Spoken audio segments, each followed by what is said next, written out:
स्थिर शरीर आणि मन एकाग्र झालेलं आहे.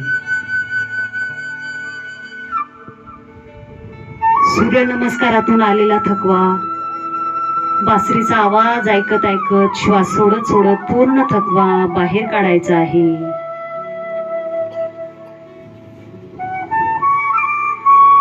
संपूर्ण लक्ष श्वासाकडे आहे. डोळे बंद आहे. डोळे बंद असताना उगवता सूर्य आठवायचा आहे आपल्याला. आपण ज्या दिवशी सकाळी उठलो असेल लवकर, त्या दिवशी आपल्याला सूर्य नक्कीच दिसला असेल. लाल, तांबड्या, पिवळ्या रंगाचा सूर्य आठवायचा आहे. आपण ड्रॉइंग करताना सूर्याची किरण येलो कलर मध्ये, रेड कलर मध्ये काढतो, ब्लू कलर मध्ये काढतो. ते रंग डोळ्यासमोर आठवायचे आहे. सूर्याचं पूर्ण रूप डोळ्याच्या समोर आठवायचं आहे डोळे बंद करताना. आणि मनातल्या मनात नतमस्तक व्हायचंय. सूर्याला हात नाही जोडायचे, तिथल्या तिथेच मनातल्या मनात नमस्कार करायचा आहे. संपूर्ण सृष्टी आणि आपलं शरीर सुद्धा हे सूर्याच्या सुद्धा भरोशावर आहे. सूर्य जर 8 दिवस नाही उगवला तर पूर्ण पिकं सुकून जातील, लोक आजारी पडायला लागतात.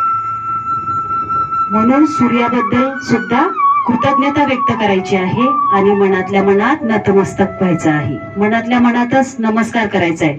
आपण सूर्याला डोळ्यासमोर आठवतोय, उगवता सूर्य दिसतोय आणि मी त्याला कृतज्ञता व्यक्त करून नमस्कार करते.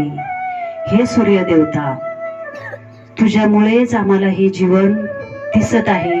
डोळ्याने सुंदर आम्ही जग बघतोय, निसर्ग बघतोय. तू जर नसलास तर हे झाडं, हे पिकं उगवणार नाहीत. कितीतरी साऱ्या गोष्टी अशा सूर्याच्या भरोशावर आहे आपल्या. कपडे वाळणार नाहीत.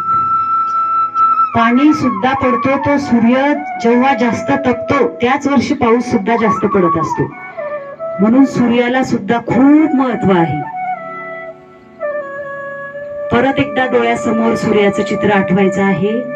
ड्रॉइंग केलेलं आठवा, सकाळी उगवता सूर्य बघितलेला असेल ते आठवा.